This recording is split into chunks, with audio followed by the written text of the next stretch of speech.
నేను literally ma'am మా తమ్ముడే తనలా పుట్టాడని అనుకుంటాను. మా తమ్ముడు నా 11 ఇయర్స్ బ్యాక్ చనిపోయాడు. 2014లో చనిపోయాడు జాన్యురీలో.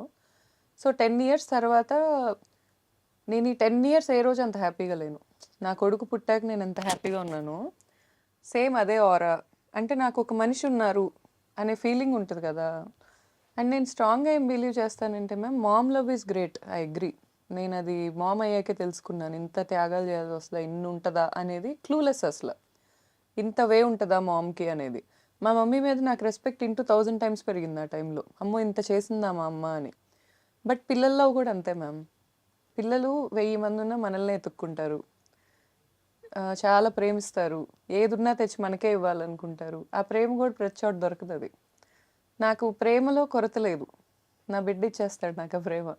ఆ క్లారిటీ ఉంది. సో, ఆ ఒక్క పాయింట్‌లో నేను ఇంకేం ఎతుక్కునే ఇది లేదు మ్యామ్. నాకు లైఫ్‌లో కావాల్సిన రిసోర్సెస్ అన్నీ ఉన్నాయి.